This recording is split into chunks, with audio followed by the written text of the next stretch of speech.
sana di Guangxi. Makanya aku Yang selalu tomat bisa gitu tuh pertanian. di si Kevi.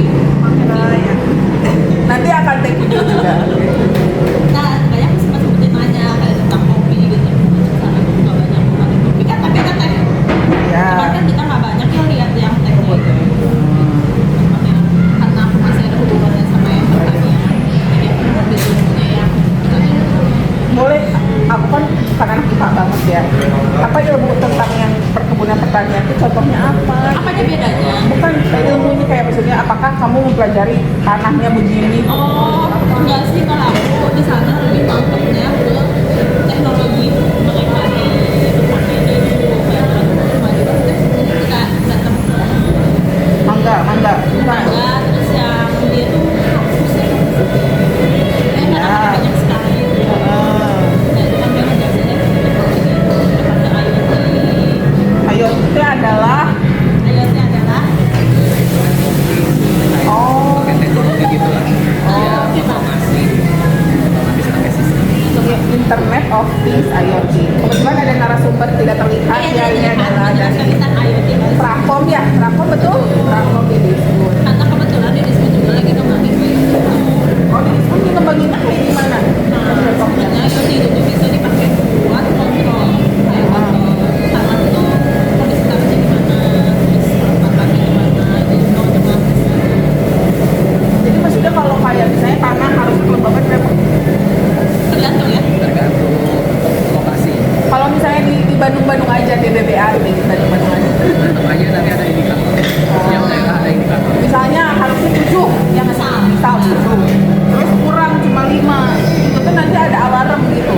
Apa gimana? Kalau sekarang lebih ke nyatet data dulu. Jadi nanti hasil akhirnya mungkin bisa dianalisa lagi. Oh, ternyata ini kurang apa, harus ditambahin apa. Kalau pengen si tanahnya bagus. Tapi tindak lanjutnya tetap manual gitu. Sementara ini masih manual. Jadi datanya dikirimin jadinya kita harus cek satu-satu. Ini juga pernah kita kan kayak waktu di sana tuh ada gelingan yang mangga, yang perkebunannya tuh udah dipantau dari drone lah, yang pemberian pupuknya juga pakai apalah gitu ya. Di sana tuh IoT itu udah diaplikasikan. Sekarang pun udah mengembangkan. Kamu yang aplikasinya? Enggak lah, ini Oh, lah. Itu namanya. Nah, tapi disebut juga kalau nggak salah di Cina juga itu. Jadi yang dari Guangxi bukan ya? Guangzhou.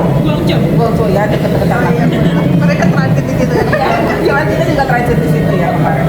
Terus kita, Ayu waktu ini, waktu pulang ke rumah, dia ke Bandung, terus masuk. Kan itu banyak, kita banyak lah materinya ya. Kalian kebagi ke teman-teman, ke pimpinan di dinas masing-masing. Caranya apa? Pelaku emang dipanggil sama kadisnya sih. Dia ya kayak ngobrol gitu, gimana kemarin di sana. Sebenarnya jawabannya cuma sih sebenarnya itu susah karena mereka itu beda sama seperti kita.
masih agak banyak, bukan agak tapi masih cukup ya masih banyak lah untuk kita ikut industri. Kalau misalnya karena kemarin banyaknya lingkungan bisa diambil sebenarnya industrinya, cuma praktek di Indonesia agak jauh. Tapi ya possible nggak kalau misalnya kayak pengen pengelolaan lingkungan di Guangxi sana kita terapkan di Jawa Barat. Nah, sebenarnya kemarin pengen tahu juga gitu pengelolaan lingkungan di sana tuh manajemennya gimana sih kalau misalnya kayak industri dan lain-lain, apakah masih boleh misalnya membuang limbah secara langsung ke lingkungan atau metodenya seperti apa, kan itu nggak dibahas secara spesifik ya. Sedangkan kalau aku di bidang aku teknisnya memang lebih ke teknis-teknis seperti itu gitu. Jadi dan karena memang narsumnya juga bukan spesifik terkait lingkungan, jadi kemarin nggak sempat untuk menanyakan hal-hal itu. Dan ya memang karena lintas OPD itu jadi kayak tidak relevan gitu ya untuk menanyakan spesifik terkait lingkungan. Tapi kalau Teh Nelly sendiri bidang fokusnya baik itu secara pendidikan ataupun bidang memang ke lingkungan dan teknologi terkait lingkungan dan industrinya itu ya. Nah iya, jadi kalau di bidang aku mas sebetulnya macam-macam sih. Jadi istilahnya kalau di daerah kita bidang palu gada apapun ada ya, kayak semua disposisi yang tidak relevan dengan bidang lain masuknya ke bidang kita. Namanya apa coba? Bidang pengendalian pencemaran lingkungan. Kayak elegan banget ya namanya mas, tapi intinya mah ya semua viral-viral nanti kasusnya sama kita juga gitu. Namanya lingkungan kotor ya, maaf. Emisi kita kan juga. Ya kebetulan tadi saya juga habis uji emisi gitu ya, kendaraan Jadi PLT habis uji emisi. Iya, enggak, jadi kita kerja sama diminta fasilitasi sama perusahaan untuk menguji emisi semata gitu. Nah, jadi yang kemarin sebenarnya yang aku kait-kaitkan ya dengan si pelatihan itu adalah salah satunya aku notice kayak sering banget salah satunya di kasus 2023 itu pernah Jabodetabek darurat pencemaran udara. Pernah dengar. Nah, itu tuh kan terjadi saat musim kemarau panjang kan. Ya itu panjang banget kan. Nah, katanya itu tuh akan berulang di tahun ini. Oh iya. Dulu 2000, ya kayak gitu-gitu pokoknya. Nah, dulu 2023 tuh sampai sempat dibuat satgas pengendalian pencemaran udara yang lintas sektor dan lain-lain karena memang instruksi langsung dari menterinya. Nah, itu tuh sering juga saat terjadi kayak gitu, itu tuh yang viral itu adalah pelaporan indeks kualitas udara via aplikasi. Bukan aplikasi, jadi kayak notif di Iya. Benar panas. baru dibilang udah masih. Kawan kan toddler. Ya.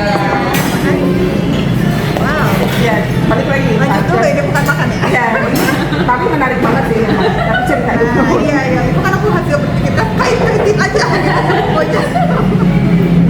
Nah, jadi salah satunya tuh suka muncul gitu kayak di apa namanya yang kita suka lihat sampai itu kualitas cuaca. Air quality index. Ya suka ada di capsnya merah. Nah kayak gitu, nah itu tuh kalau misalnya itu datanya tuh sebenarnya diambil dari citra satelit. Sedangkan kalau dari Sebenarnya bukan kita. satelitnya nggak tahu. Orang lain baru kenal. Nah kalau dari kementeriannya sendiri kita punya beberapa stasiun alat pengukur kualitas udara otomatis. Gitu. Memang harusnya sih itu yang sudah lebih relevan ya, karena kalau dari data citra satelit sebenarnya datanya juga kalibrasinya dan lain sebagainya belum tentu bisa divalidasi gitu.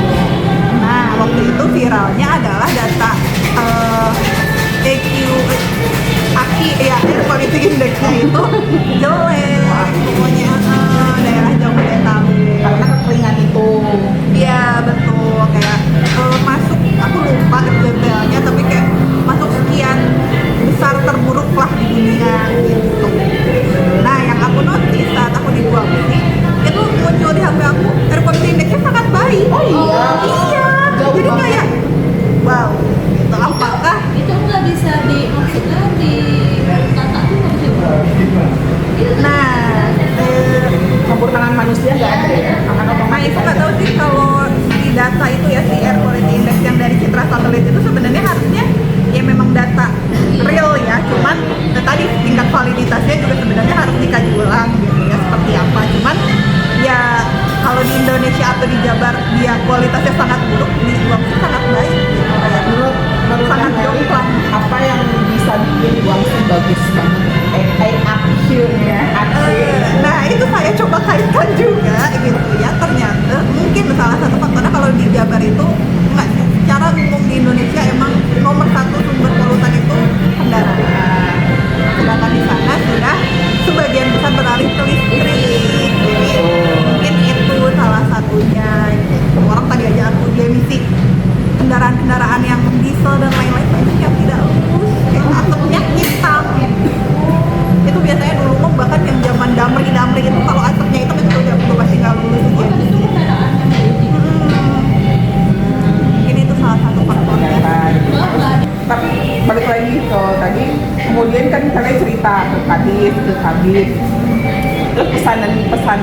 setelah dari kalian cerita apa gitu, ada kayak harus ini nggak, kemudian oh ya udah atau apa gitu, atau cukup terima kasih pernah kamu membanggakan gitu. Iya. Karena sebenarnya emang dari yang itu tadi yang sistem pemerintahan di Indonesia sebenarnya kan agak susah ya buat kita Berubah. kayak kita ikutin lah, tapi sebenarnya kamu itu kemungkinan kayak tadi nih misalnya petani itu masih harus mikirin pasar, kamu itu kemungkinan masa petani itu bisa gitu, bisa memfasilitasi itu. Oh dari kamunya ada. Ya kurang lebih sama sih karena tadi udah dari teknologinya juga contohnya, terus sistem pemerintahannya juga kayak beda lah ya, itu yang udah bikin kayak iya ya kalau di kita mah kayaknya susah deh. Dan itu tadi aku juga tertarik ya terkait pasar ya, jadi karena saya lagi-lagi bidang segala ada itu, saya juga mengurusi limbah kotoran hewan. Kalau kotoran hewan nggak jadi pupuk ya? Bisa, Nah itu tuh bisa jadi sebenarnya ya kan kita maksudnya koordinasinya tuh kan undang juga sama DKPP dan bisa ditambahkan dari DKPP. Ya, Siapa nih, Pak?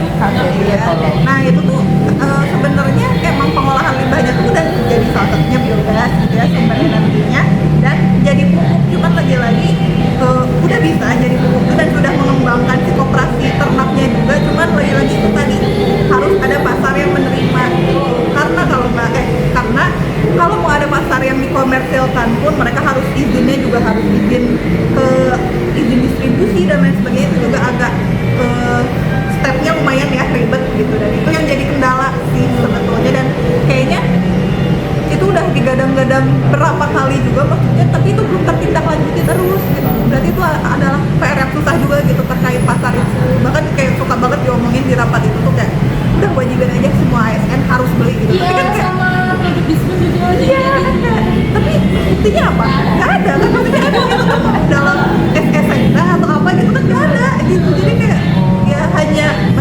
sebatas harusnya bisa tapi belum bisa. Kalau hal-hal yang kalian omongin ini, kita kan udah berapa lama pulang gitu sebelum bikin polisi? Iya, ada Kita aku tulis yang ini tadi yang tadi. Kalau yang gue emang nggak ya udah nggak masuk ya. ada apa? Terus apalagi ya, mungkin ini udah dalam nih kaitan sama kongsi, tapi sebenarnya pengen tahu juga kalau disebut itu sebenarnya goals besarannya itu sebenarnya apa sih? Dan di angka juga ada goals besarannya. Ya. Wow. Wow, oke. Wow, warna-warni. Ini yang apa? Yang butterfly ya? Oh, butterfly. Boleh sambil makan. Iya. Udah paling udah mana? Udah Kalau di school itu tujuan besarnya sebenarnya ada dua, yaitu peningkatan produktivitas sama peningkatan nilai tambah. produktivitas dari si petani.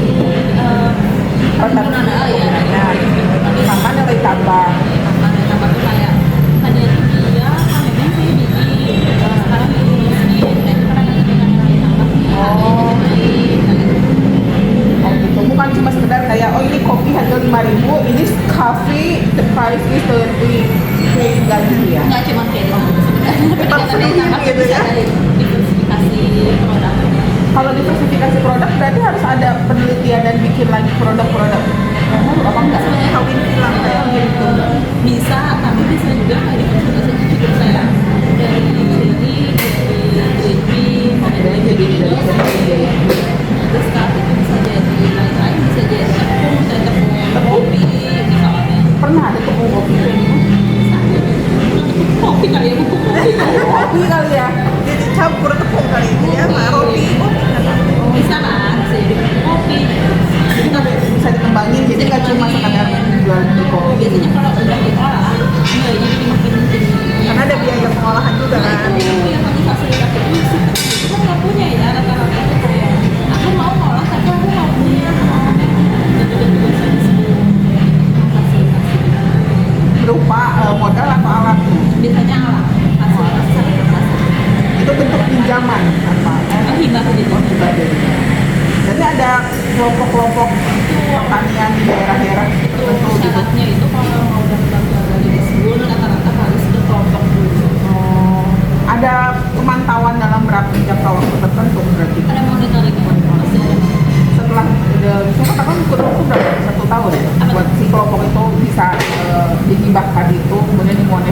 tahun. Biasanya ada syarat-syaratnya, jadi kalau di pelabuhan itu ada pas-pasnya, ada kelas pemula, lanjut, madya. Oh, gitu. Kalau misalnya dia di pemula, biasanya difokusin untuk fasilitasi ke GAP dulu, yang itu buat lanjut macet. Kita kasih tahu dulu itu budidayanya dulu, kayak pelatihan, terus dari kasih tumbuh, kasih benih, itu kalau misalnya kelompoknya udah Lanjut. Malah lanjut madya. lanjut madya. Nah yang lanjut madya ini berarti dia udah harus fokus ke pengolahannya, jadi bisa difasilitasi kayak bikin produk, grinder, roaster.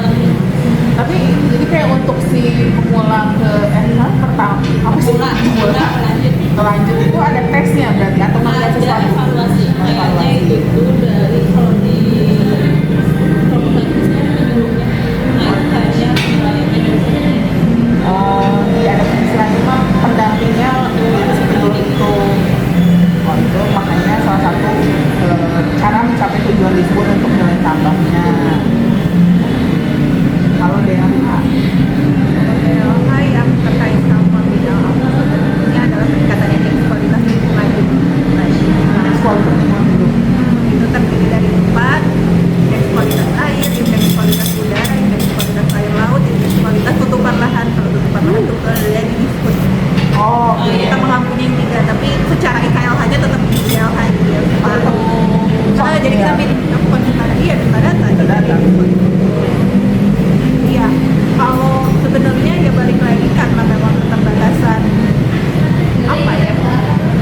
Sebenarnya kalau tupoksi mah lebar banget ya daerahnya gitu. Cuman ya dengan tupoksi lainnya, tupoksi tambahan dan lain-lain juga kita teh kalau untuk indeks kualitas lingkungan hidup juga masih di tahap memantau kualitasnya aja gitu. Tapi intervensinya juga belum sebesar itu sih sebetulnya, masih kalau misalnya pencemaran air, udara gitu kita tadi salah satu pembinaan industri gitu kita intervensinya. Air laut memantau kan.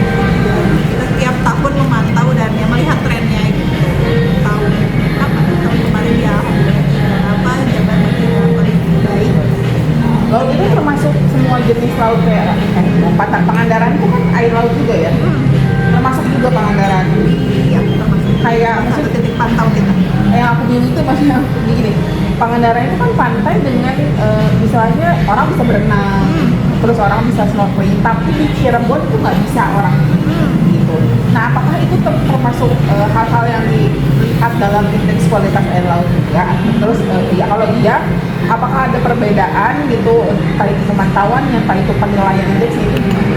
Nah sebenarnya kalau kualitas kita hanya bicara kualitasnya aja, jadi beneran parameter secara kimia yang kita nilai. Itu memang ada rujukan peraturannya gitu ya di permennya, parameter apa yang kita uji secara lab untuk menentukan indeks kualitas tadi gitu. Nah kebetulan kalau air laut karena memang di batas pantai 0 sampai 12 mil itu menjadi kewenangan provinsi. Jadi memang dipantau oleh provinsi dan yang lebih dari itu oleh pusat. Jadi kabupaten kota nggak punya kewenangan untuk di laut. Jadi memang indeks kualitas air laut itu hanya ada di provinsi dan nasional. Tapi untuk tadi misalnya di air, udara, tutupan lahan itu kita menghimpun dari 27 kabupaten kota gitu data-data. Kecuali air laut yang karena memang kabupaten kota Kita yang melakukan dan ya. Jadi ya karena memang sangat kompleks ya, maksudnya tidak hanya provinsi yang bekerja gitu, tapi kan ibaratnya yang kualitas itu kita harus pertanggungjawabkan tadi dari misalnya industri yang membuat limbah juga berpengaruh ke pencemaran sungai gitu. Industri masih bisa kita intervensi gitu ya, kita lakukan pembinaan, pengawasan gitu. Skala UMKM yang jualan seblak juga ibaratnya dia nggak punya pengolahan air limbah, buang aja gitu ke sungai secara langsung. Bahkan kadang yang UMKM mungkin kayak sampah rumah tangga, mungkin limbah rumah tangga dan kan walaupun dia berbisnis misalnya begitu. Ibaratnya kecil-kecil tapi sangat banyak ya, tetap aja berkontribusi Ya, cukup besar. banyak secara kuantitas berarti kan. Terus balik lagi ke Disbon Bu, biar Nelly makan dulu. Kan gini Tahu ya, aja saya ambil sendok. kita kan kalau ngelihat absen tiap hari Iya. di JSK ada teh pagi, kopi, itu petang. kan kamu dulu ya? Iya, aku pernah nanya itu. Nah, maksud aku, itu tuh apakah salah satu bentuk intervensi dari Disbun untuk ASN seperti yang tadi pengen dibilang supaya masanya ya menciptakan pembeli itu kayak gitu. Betul. Itu Jadi sebenarnya itu tuh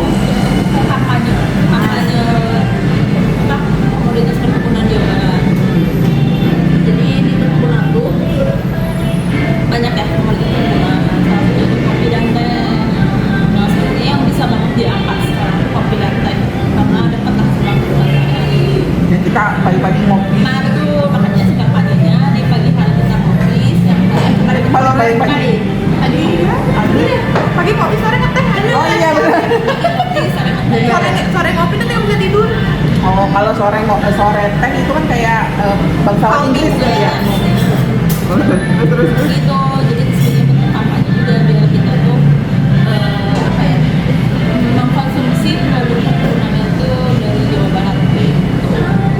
Nah, Jawa Barat punya sebelum mendalami sebenarnya yang disebut produk perkebunan apa aja? produk perkebunan, komoditasnya. Ya. Gampangnya itu komoditas yang perlu diolah Yang perlu diolah. dulu sebelum dikonsumsi, kopi, teh, itu bisa dimakan. Ya kalau nekat sih agak gimana ya? Kakao, coklat, vanili, terus kakao,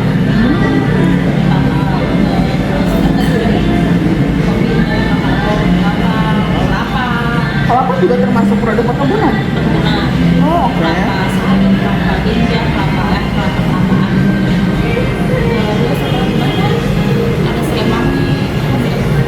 Oh iya oke.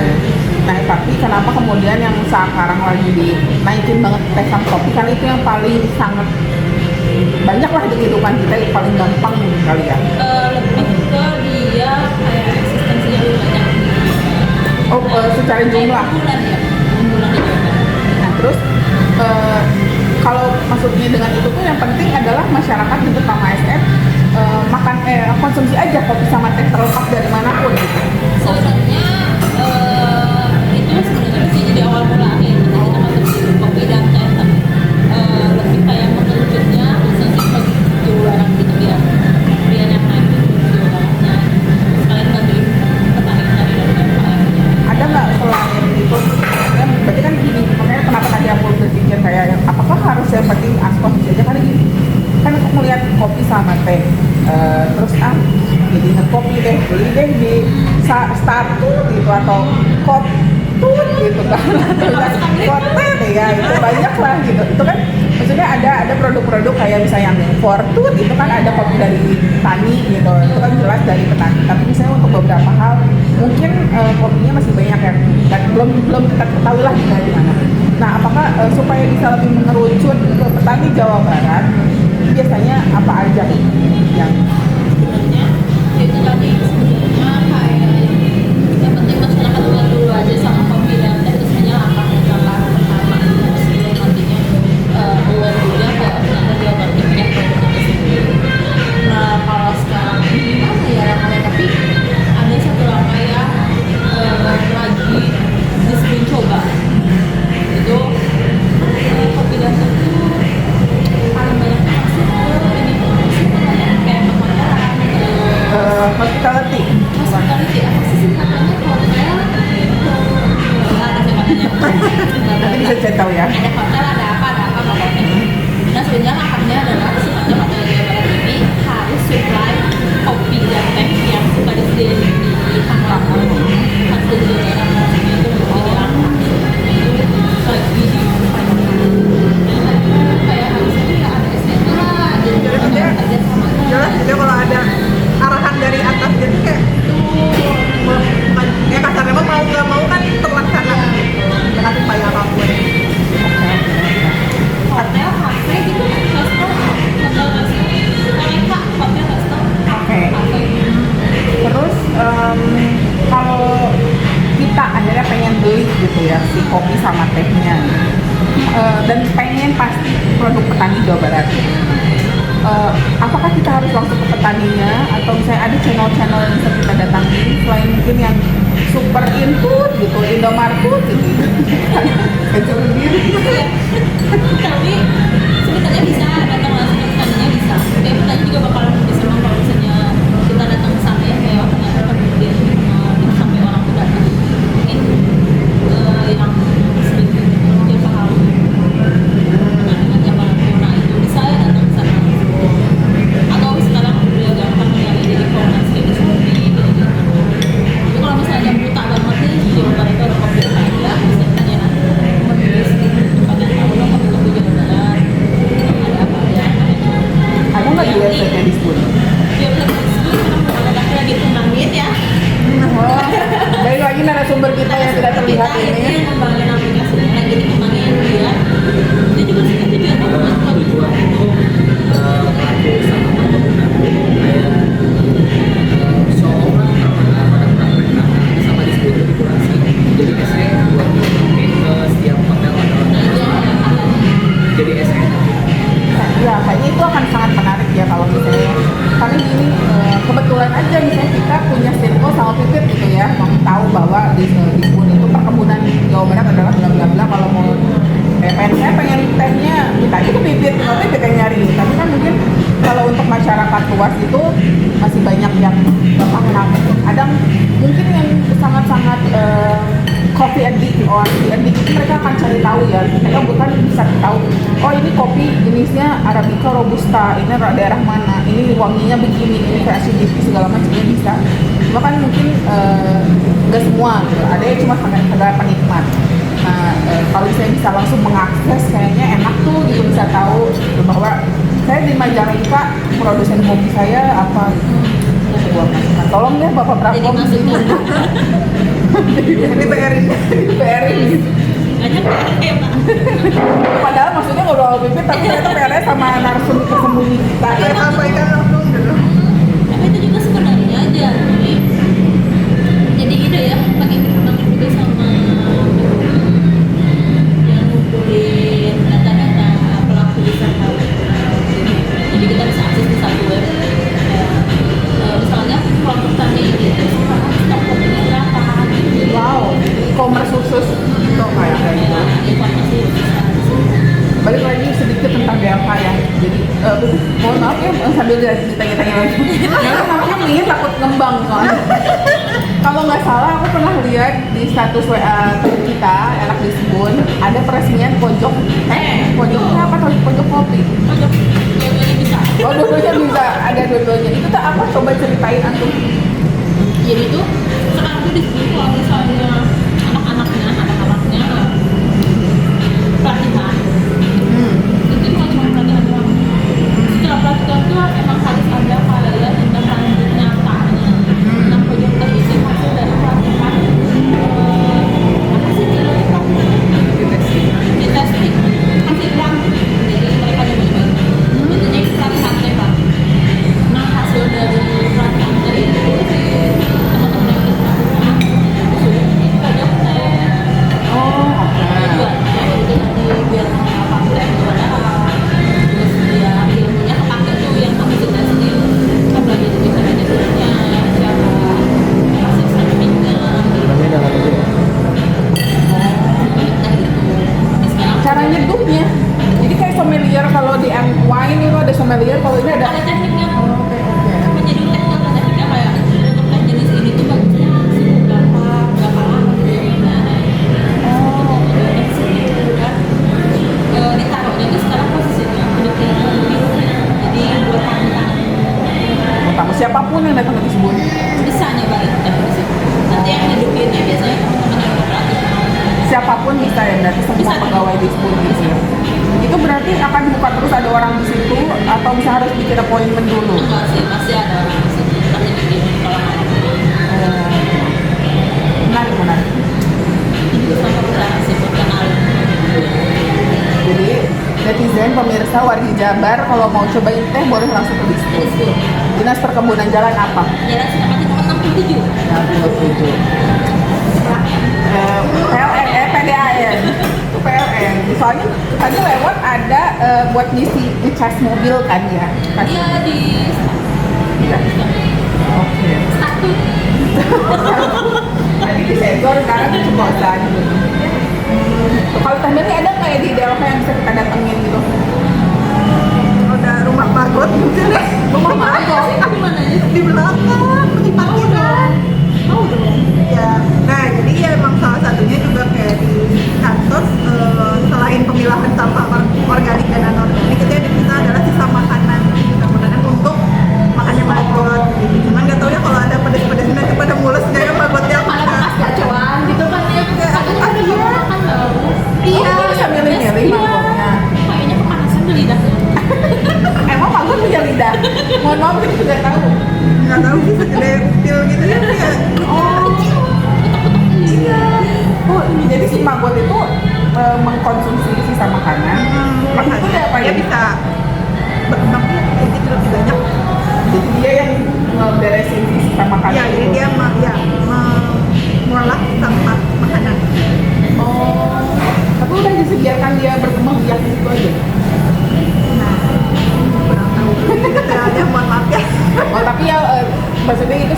cara untuk mengolah sampah makanan. Karena ya aku kan pernah juga ke DLH ya, tempat sampahnya literally dibagi-bagi banget dan semua orang tuh begitu mau buang tuh harus ini ke sini, ini ke sini gitu. Habis makan sebelah kan itu. Iya, waktu aku habis makan seblak di DLH. Dan ini selama ini kan kita ngeliatnya kalau pengolah sampah makanan itu hanya ke kompos ya kan, pengomposan sendiri ya, yang misalnya di rumah pakai alat ember dan kemudian ada cairan tertentunya gitu. Nanti kalau misalnya suka bercocok tanam si hasilnya itu bisa jadi pupuk gitu kan. Nah, tapi kalau si maggot itu kalau di DLH kan ya wajar namanya kantornya. Iya. Kalau di rumah memungkinkan, Kalau aku kayaknya sebenarnya bisa aja, cuma ya tetap harus ada tempat khususnya ya, maksudnya kayak binatang gitulah. Oh, iya. Sebenarnya mah magotnya mah jadi itu sih sampah bekas makanannya itu. Udah tidak berbentuk kan sebenarnya. Memang jadi bisa dibilang pengolahan sampah itu agak penuh tantangan ya. Dari mulai memilahnya, mengolahnya sendiri atau kemudian dialihkan ke yang lain gitu. Memang sekarang tuh yang kebijakannya tuh ya sebenarnya DLH kayak seperti jadinya sampah gitu ya. Isunya sampah Mungkin semua. top of mind-nya gitu ya.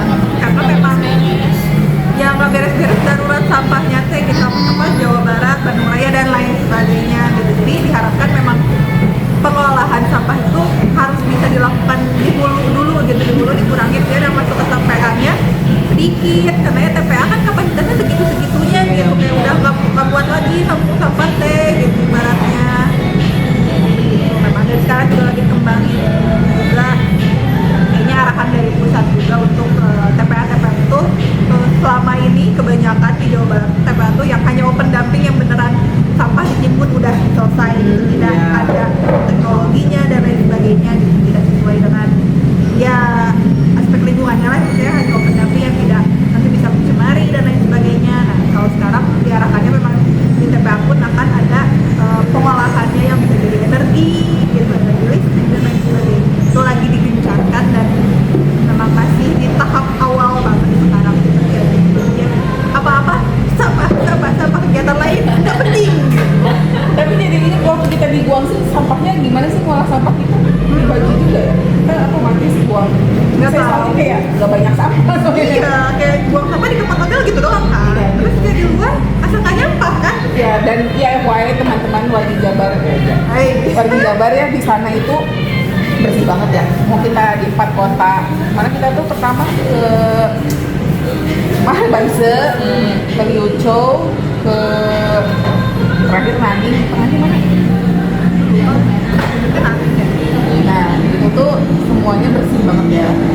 Favorit aku sih di Liuzhou gitu. Dan kita yang ada di sungai hotel, di sungai dekat hotel itu bersih banget. Tapi memang kita tidak melihat Kita kukuling juga kan. itu dia, ya itu gitu. Nah, tapi mungkin kita nggak sempat detail banyak cari tahu tentang pengolahan sampahnya. Dan kebetulan sebenarnya di Guangzhou itu kan daerah banyak perkebunan. Jadi kita tuh baru ke Nanning yang benar-benar ramai orang itu adalah di Nanning kan. Padahal ibu kotanya kan. Ya sebenarnya di Baisu itu tuh kan kayak slow living lah kasarnya, slow living banget gitu. Oke. Nah, ini udah lumayan banyak ya yang kita insight dapat dari Guangzhou, apa yang dikerjain di Bismut sama di DLH gitu ya. Terus harapannya mungkin istilahnya kalau sekarang berkompetensi dari secara OPD, ketahuan lah apa baiknya apa, tapi mungkin masih agak jauh ke depan kali ya. Walaupun bukannya nggak mungkin ya melihat dengan teknologi Guangxi segala macam aplikasikan ke Bismut sama DLH itu bukannya nggak mungkin kan ya. Oke, nah apa kalau gitu closing statement lah gitu aja, closing statement nggak gitu atau sesuatu yang untuk sums up banyak hal tentang Guangxi ataupun tentang DLH yang perlu sekiranya diketahui sama warga Jabar kira-kira. Siapa dulu? Sweet, kalian sama-sama 97 atau? Telat, enggak bareng. 1, 2, 3. Tuh, udah 3. Ini apa telepati ya? Nah, jadi mau pertama apa? Iya, Closing statementnya, ayo lestarikan lingkungan. Sekali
Terima kasih Wargi Jabar sudah mengikuti obrolan kami dari DLH dan juga Dinas Perkebunan.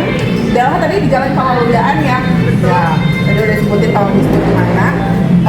Terima kasih ya sudah menyimak yapping kami Gen Z ini. Semoga bermanfaat. Semoga bermanfaat apa yang kami pelajari di Guangxi setahun yang lalu sampai sekarang dan sampai nanti di masa depan. Terima kasih Wargi Jabar, sampai ketemu lagi di kegiatan lain.